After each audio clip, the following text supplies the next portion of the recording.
Visakha steel plant 46 విభాగాల ప్రైవేటీకరణకు వ్యతిరేకంగా రౌండ్ టేబుల్ సమావేశం జరిగింది. ఈ సమావేశానికి వామపక్ష పార్టీలతో పాటు వైఎస్ఆర్సీపీ, ఇతర రాజకీయ పార్టీల నాయకులు, ప్రజా సంఘాల నేతలు, స్టీల్ ప్లాంట్ కార్మికులు హాజరయ్యారు.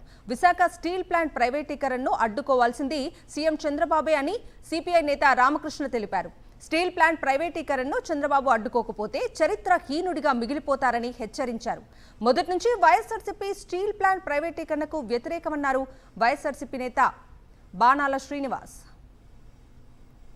ముందు 32 విభాగాలు ఉన్నారు, ఇప్పుడు మళ్ళీ చూస్తే 46 అంటారు. 46 విభాగాలు మీరు ప్రైవేట్ పరం చేసి పబ్లిక్ రంగ పరిశ్రమ కొనసాగుతుంది అని ప్రజల్ని నమ్మించడానికి, కార్మికులు ఒప్పించడానికి మీరు ప్రయత్నం చేస్తూ ఉన్నారంటే ఇంతకంటే మోసం దగ ఇంకోటి అని నేను అడుగుతాను.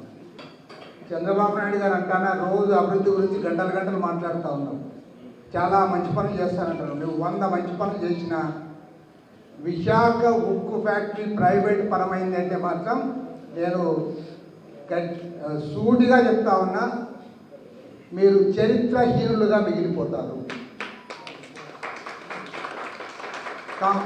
తెలుగు జాతి చరిత్రలో తెలుగు జాతి ఉన్నంతకాలం చరిత్రహీనులుగా మీరు రికార్డు చేస్తారు.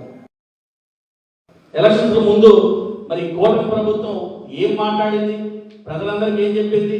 స్టీల్ ప్లాంట్ ఎట్టి పరిస్థితుల్లో మేము వస్తే ఇక్కడే ఉంటుంది, ఇక్కడే కొనసాగుతుంది అని చెప్పిన పెద్ద చంద్రబాబు నాయుడు గారు కానీ లేదా పవన్ కళ్యాణ్ గారు కానీ మరి ఈ రోజు ఒక మాట మాట్లాడకుండా ఆ రోజు మాట్లాడిన మాటలు మీరందరూ ఎంపీలందరూ కూడా ఉప్పు కారం తింటున్నారా అని చెప్పి అనే మాట పవన్ కళ్యాణ్ ఒక ఆవేశంతో మాట్లాడిన మాటలు.